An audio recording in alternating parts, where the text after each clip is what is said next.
When the full Xbox Series X specs were unveiled earlier this week, I wasted no time getting my reaction video out in under 12 hours. And that's really because we already knew what the Xbox was from their public information and from previous leaks I've covered. So really my video was going over things I thought most people overlooked. And I'm confident in the conclusions I came to. They didn't really go against the grain. Look, the Xbox Series X is powerful through brute force, and I don't think it's going to cost nearly as much as many people still seem to think it will. So yeah, I mean, that video came out quickly. I was confident in my assertions. It seemed to be in line with what most other people said, and I was confident in my confidence.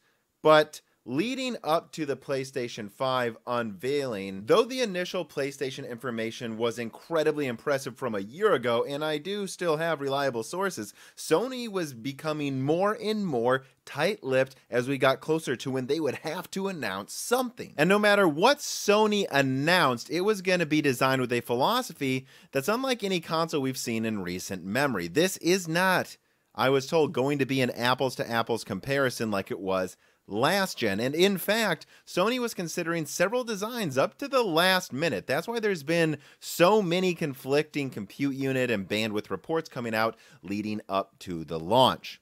All of this is to say, I knew I would have to let the information sit when it was unveiled. I knew it would take more analysis and I would have to get outside help from experts, people who are building games on these consoles and people who have helped design components in the consoles before. Because, again, this isn't apples to apples. And actually, I wanted outside opinions to check myself because, well, let's face it, whether you'll admit it to yourself or not, the brands you've purchased in the past can cloud your judgment, can bring emotion to gut reactions where maybe you need more level-headedness. And that's really the point of this channel, to be level-headed, to not be biased. And look, I'm aware that there's a lot of hot takes going on about the PlayStation 5 and Xbox now, but I don't think people went out of their way, or at least a lot of people have not gone out of their way to remove emotion from their initial gut reactions. But anyways, I'm getting a bit ahead of myself. There's a lot to say about the specs, a lot more I think than meets the eye, and a lot of side narratives that I think are quite fascinating to watch unfold. I talked about the Xbox in multiple videos and a lot of good things to say, but now it's time to talk about the PlayStation. Now, like I said, I'm aware that there's a real debate going out there, and most of that I would actually say is Sony's fault. Sony has not done themselves any favors with their initial announcement. It should have been a big techno music E3-like presentation where they show launch exclusives first instead of a hyper-technical discussion that's really only good for developers and behind-the-scenes conversations. There's a lot of things that were shown that are misleading people from the true performance based on almost unanimously what people working on the consoles have told me. And this really was meant for those people I'm talking about, the developers actually working on the consoles. And they're happy with the specs they've seen. They think it's every bit as impressive as the Xbox Series X. And I will get to a lot of direct quotes very soon. But before I do have to emphasize just how nonsensical it was to lead with what really should have been, I don't know, a presentation shown off 4 months from now at a college campus. Frankly, just like the things at Hot Chips. And remember, I went to Hot Chips. I love these technical discussions, and this was something I did anticipate because they told me to, but it really doesn't matter.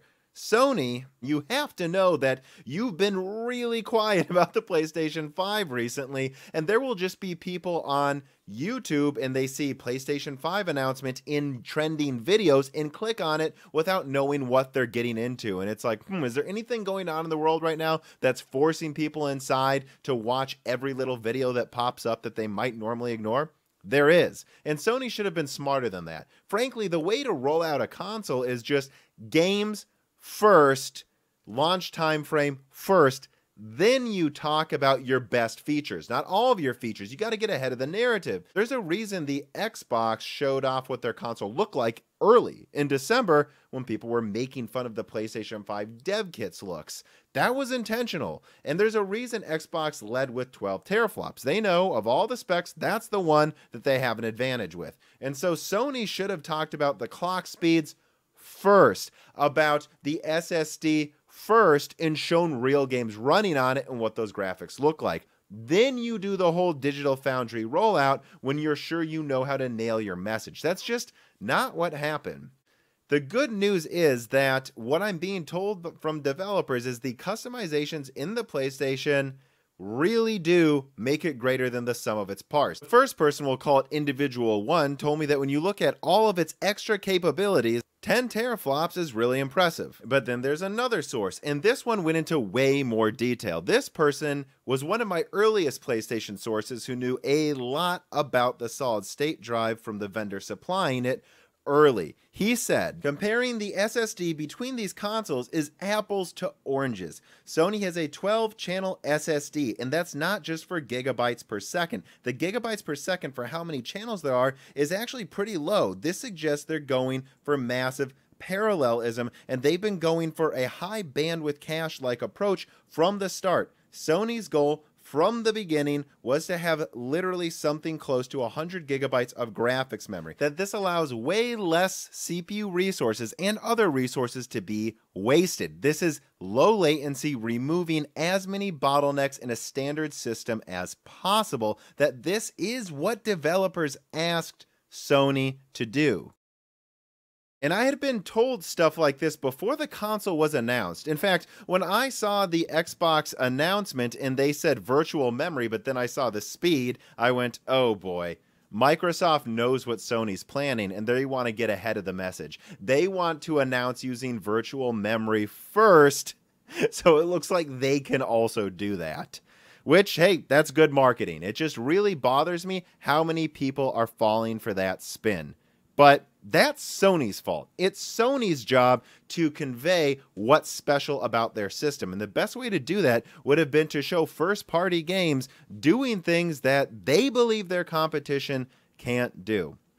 And I understand how this sounds, but look, that was two sources right there. And there are a couple other developers I talked to that, well, frankly, I don't understand all of the talk. So a lot of it is really, really specific bottleneck removing all over the console. And they're finding that when they run games, for the most part, they're getting about the same frame times between consoles. I don't know what to tell you guys. That's what I'm being told unanimously. It's not to say the Xbox doesn't have advantages, which I'll get to in a second, but I really have to emphasize why you don't see a bunch of developers coming out and defending Sony. First of all, that's not their job. Why the hell would they do that? Second of all, you don't really see developers defending either company for a reason. I mean, do you know how fast they would get spanked by Microsoft or Sony if they started saying things like this console has this weakness? They're only allowed to say good things about consoles. And right now, Microsoft is the one better messaging their advantages. So I can't show you who my sources are because, well, that would be wrong and betray their trust. But what I can do is echo basically exactly what I'm saying from someone else in the industry who has friends. This comes from another podcast, and I'll play it now. PlayStation's SSD is significantly higher than the speed of the Xbox SSD. And I don't even think that's just going to affect loading times, because the way that this person was conveying it to me was that it can also affect the way games are designed, because if you're designing an open world, you no longer have to think about certain constraints that you had to think about in the past. Developers have to get in front of this and start talking about, like, here's what we can actually do with this open world AAA massive game now that we're not no longer constrained by the CPU and hard drive of the past. And I think that, like, ultimately the fact that people are fixating on these teraflops is doing us all an injustice. I'm saying that right now Sony has dropped the ball and has allowed all this time to, and there's going to be like weeks and weeks, if not months and months, able to message right now or can't talk about right now. I heard from at least 3 different people, like, in the past couple of hours since the Sony thing, being like, wow, that, like, the PS5 is actually, like, the more superior piece of hardware in a lot of different ways, despite, like, what we're seeing in these paper spec sheets. So do with that what you will. That's the information I can find now, and it seems to be similar information to almost everyone I've reached out to. And I know a lot of people just disregard it, call me a fanboy, and it's because they're fanboys. And if you want to be a fanboy and root against companies against evidence, well, good for you. I just hope you know more about gaming hardware than the people who built Battlefield games, because that's the type of people I'm talking to as some of my sources. And rest assured that I share a lot of the same apprehension about the raw performance that you all do as well. And until we see games side by side that prove that they have about the same performance, I'm going to keep some of that apprehension. In the meantime, though, I'll try to do a quick analysis of how possibly they could perform similarly. Outside of like the new methods of loading and all of that. And although it's not about the on-paper specs supposedly, I do feel like I have to throw them up quickly to do a complete analysis of maybe how it keeps up with the Xbox. So first of all, there's the 3.5 gigahertz CPU. This doesn't need to be dwelled on. 3.5 is not even 5% less than 3.66 gigahertz. And supposedly, based on what I'm told, the PlayStation 5 doesn't need to use the CPU to ping things as often due to how it's organized. Anyways, moving on to ray tracing, that's one thing I'll get to in a second. I think the Xbox may actually have an advantage there, no matter what I'm told. And then the variable frequency on the teraflops. I do want to talk about this. I don't think Sony understands how dumb it was to put variable frequency next to the name, because in an interview with Digital Foundry after the presentation, they told Digital Foundry a 10% reduction in power consumption doesn't reduce the clock speed by more than a few percent, thus suggesting this isn't probably even going to drop below 2.1 gigahertz even in hard to run games. I don't know why they're putting variable frequency there. In interviews, you guys can look it up yourself. They say it doesn't drop performance. It's not dropping to 9. I just, again, think Sony's botched their messaging. And for those who go, how can this run at such a high clock speed? It's because it's RDNA 2.0. And this isn't some off-the-shelf graphics card that Sony chose. They helped AMD design it. So if you're wondering how Sony can get an RDNA card that clocks that fast, it's because that's how fast it was designed from the start for Sony. And for me, it's truly pathetic how many people are clearly letting fanboyism block themselves from the major story. RDNA 2.0 could be Radeon's Pascal moment. This is an architecture that has a 52 compute unit console at 1.8 gigahertz, and then another console at 2.2 gigahertz with 36 compute units. Both of them are going to use about 250 watts from what I can tell. So yeah, that means the desktop cards could be 300 watt cards with 80 compute units at 2.4 gigahertz. You know, we're talking about 23 teraflops for the ultimate top end card potentially. And speaking of teraflops, let's talk about that teraflops difference, because how do you explain that some people are telling you get about the same frame rates with 18% more teraflops in the Xbox? Well, the fact of the matter is having faster speed and less cores is more efficient for rendering games. It is. It's more efficient for doing actually just about everything, but games benefit from this the most. The first example I'll give is Pascal. Pascal cards had like 20-30% less teraflops than their AMD counterparts and offered the same performance. So just right there, that's worth pointing out. But second of all, I'll give an AMD example that I think is incredibly apt. A perfect example is comparing the 10.5 teraflop Vega 56 to the 7.1 teraflop RX 590. Hardware Unboxed found that the RX 590 was only 24% slower than the Vega 56. And it's because of the massive core clock speed difference. And keep in mind that Vega 56 has 56% more compute units, double the ROPs, and a monstrous amount more bandwidth. Clock speed really does matter that much in games. And I'll even throw in the 7870 that was barely weaker than the 7950, despite the 7950 having 50% more compute units in a 384-bit bus. But guess what? The 7870 was clocked about 20% faster. So while I was apprehensive to being told they were running games at the same frame rates, I think it's plausible, but we're just going to have to see them side by side to be sure. However, I'm saying it again, the Vega 56, 7870, these are compelling examples of cards with a big, far larger disparity in teraflops performing pretty close to each other. And so when you consider the bandwidth advantage, which the Xbox definitely has a bandwidth advantage of about 25% for part of the memory. It's not really as efficient of a design, but it's there. I think worst case scenario, you're looking at about a 15% rendering advantage for the Xbox.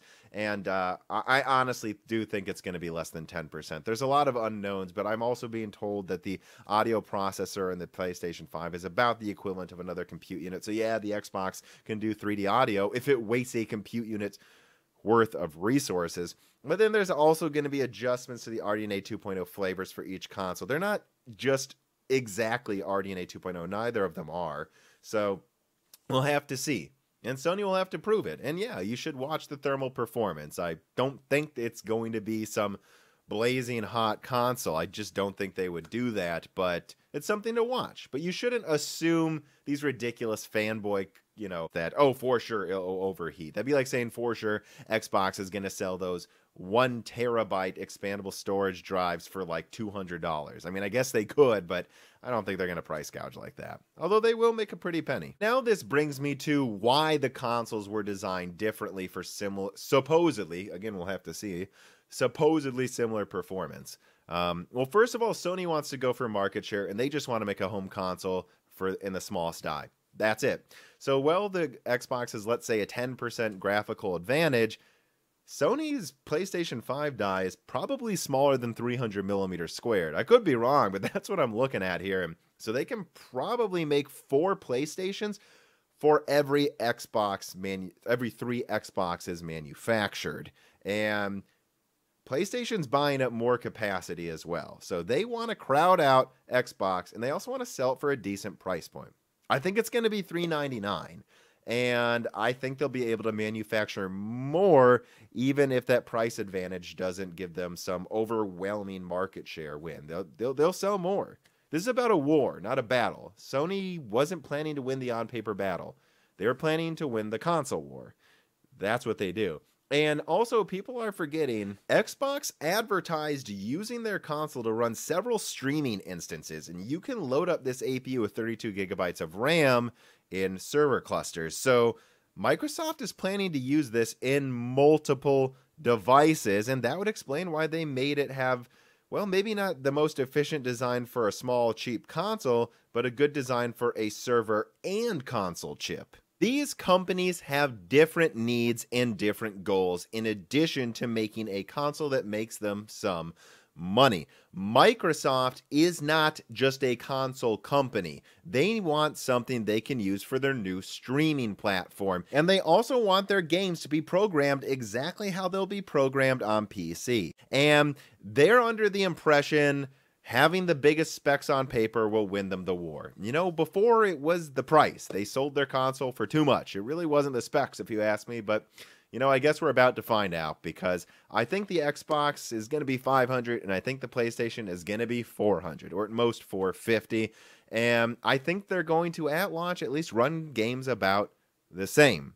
However, Sony wants to offer new audio and game type experiences, and they have a large roster of first-party studios who will be able to use those special customizations. And they know third-party games will load instantly, not in 10 seconds like my desktop from last year already does. We'll have better surround sound audio, whereas Microsoft won't even give you an optical audio out. And that optical audio out was cut for cost reasons, which is something I want to touch on too. It's abundantly clear to me that there's been some last-minute cost cutting from both Sony and Microsoft. For Microsoft, they were planning to use a unified 384-bit bus for 24 gigabytes of GDR6, but it's clear they wanted to cut out about $40 to $80, and removing 8 gigabytes of RAM would do that. So they designed some odd system where they could get by with just 16 gigabytes, which I believe will be a major weakness. They were never planning to use a solid state drive as virtual memory, but I think they are going to have to at least try to, and we'll just have to see how that pans out. Their original solid state drive was spec'd to 1.8 gigabytes per second. When they caught wind of what Sony was doing, they almost went to 3.8, but again, cost cutting, they went to 2.4. I guess what they're hoping is a happy medium.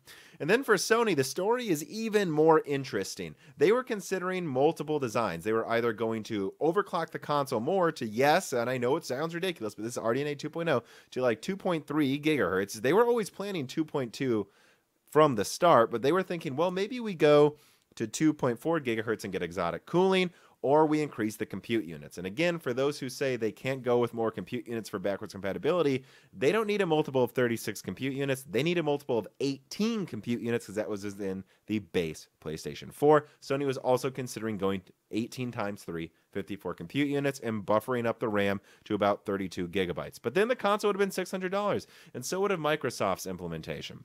And the good news is, despite the cost cutting, something I really want to get across, I think this is maybe a better outcome than having a situation where they make a $600 console and then feel forced to make some diskless, toned down, 6 teraflop Xbox Stream and 8 teraflop Xbox PlayStation 5 base. Like, I think in that situation, they wouldn't have moved the bar forward. I think just having one base unit that has a high level of performance, not the highest, but a high level, is the best thing for gaming in general. At the end of the day, it's gamers who are about to be the real winners here. Prices are going to be forced to come down, SSDs are going to be standard, and we might even see select games on PlayStation 5 do things you couldn't even do before with traditional gaming architectures. And all of this will be done... Oh, wait a second. What will all of this be done on? Oh, that's right. The real winner. AMD. All evidence points to RDNA 2.0 being a real headache for NVIDIA. They said RDNA 1 was just a stepping stone, that RDNA 2.0 would bring a 50% increase in efficiency per compute unit, higher IPC, ray tracing, and other new features. And that's what I think we're seeing here. I mean, these consoles are going to use about 250 watts, and yet somehow they're clocking above 2.2 gigahertz. Somehow they can fit one at 1.8 gigahertz with 52 compute units in that power envelope. This is going to be pretty incredible, and I received some information that suggests AMD is going for broke here in Thanksgiving. Supposedly, assuming the pandemic doesn't kill all of us, AMD wants these consoles out around Thanksgiving and around the same time they launch RDNA 2.0. I'm told AMD wants a show of force to have all consoles and high-end cards at the same time on the market so they can say, gamers playing in 4K play on AMD. They want the consoles to be the 4K 60 Ultra cards for the most part, and they'll have mid-range PC cards, don't worry. But then they also want to target 4K 120 for their high-end offerings. And, let's be honest here. If the PlayStation's hitting 2.2 gigahertz, if the Xbox can fit 1.8 gigahertz in a 250 watt SoC, I gotta say, I think that biggest Navi, like I suggested earlier in the video, could be 80 compute units above 2.3 gigahertz. And if it is, that's 23 teraflops. And yeah, that's about double the Xbox performance, and it should be 4K 120, guys. And supposedly, and this is one more little leak here I'll give you guys, AMD is finally getting into the flagship Surfaces. They're very unhappy with how Microsoft didn't market their custom 3780U properly against Ice Lake, and AMD isn't going to put up with that again. They're unhappy with how they handled their previous SoCs, and now that they've got the best mobile APUs, they expect Microsoft to give them the flagship Surface. And they threatened to constrain Xbox supply if they didn't work with them better on the next one. And I've already talked about what Microsoft has been testing. Remember, I know that Microsoft is testing a 7nm EUV Zen APU with 20 compute units. And now that I have another source saying AMD's pushing Microsoft hard for better Surface contracts, I'm pretty confident saying that's exactly what that is. It's not an Xbox Stream. It is a 7nm EUV 20 compute unit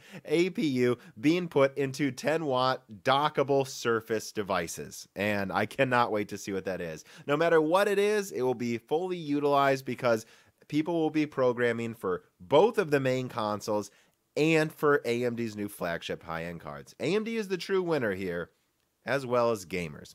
And I really hope you enjoyed this video. This is my take on the PlayStation. We're just going to have to see how it pans out, guys. We're going to have to see if Sony can dig themselves out of this marketing pit, because that's what developers tell me it is. These consoles run games at the same frame rates, but Sony is offering new capabilities to make types of games you couldn't make before, but Microsoft will probably have a bit better ray tracing, but it will also cost more. I don't know. You just have to remember the different priorities between Microsoft and Sony, and to be honest, I have a lot more I could say, but I'm going to save that for another video. This one has gotten long enough, and I think I'll save some of my other leaks and information for when we hear more, because I'm sure we're going to be hearing a lot more about these consoles and AMD products over the next few months. Don't miss it. Subscribe to my channel, share my content, ring the bell button, consider supporting me on Patreon, and listen to Broken Silicon. All right, thank you.